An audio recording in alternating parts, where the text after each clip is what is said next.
Hi, this is Margaret again with part 2 of 4 of balancing chemical equations algebraically. Uh, so I will be doing this example with oxygen and cesium. So we have O2 plus cesium, and that yields oxygen, cesium, oxygen dicesium, and I need to then figure out where what the coefficient should be. So in this case, again, A, B, C, just like the previous problem. If you want something a little more advanced, you might want to go to part 3. And I say a little more advanced, I mean a little more advanced. So here I have 2A equals, and here I have C, and here I have B equals 2C. That's for, we can actually put this up here. O and CF is 2C. Okay, then again, I want to substitute in solving for equating C and to get a relationship between A and B. So here I would say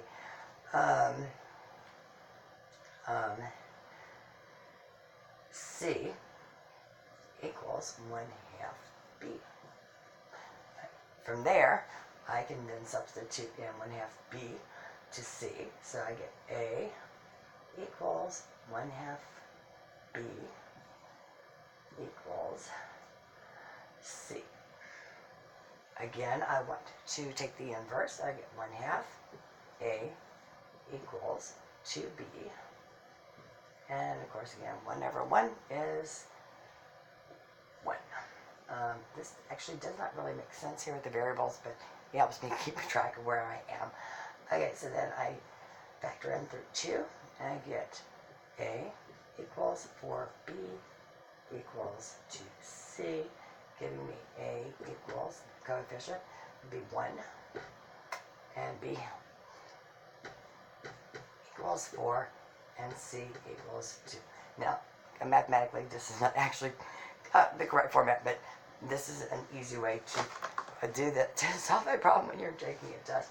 So for B, we then get 4, and C is 2. And double check that. I have 2 oxygen, I have 2 oxygen. I have 4 cesium, and 2 times 2, I have 4 cesium. And that works out. This algebraic substitution is a lot of what apparently you also use in physics. That's actually it's a key skill.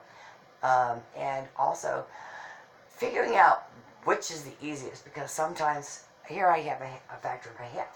I often want to avoid this, and figuring out which equations to substitute into which other equations is part of the trick.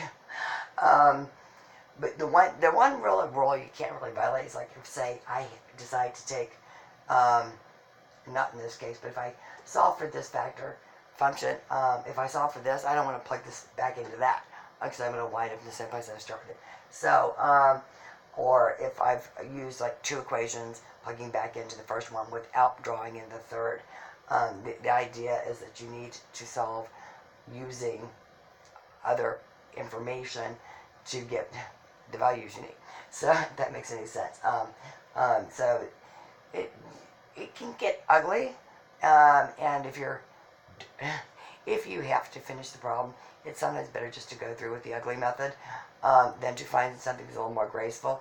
If you have a really good insight into what is faster and more graceful, that's great it would make the problems easier and faster to solve and less error prone.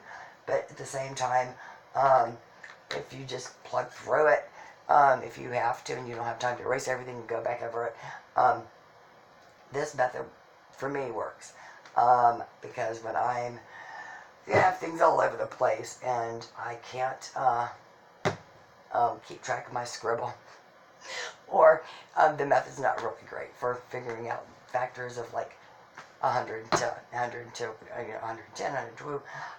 Sometimes they go, either you're trying to figure out which factors. I go through 2 or 4 or 8 Well, when the numbers start getting large, um,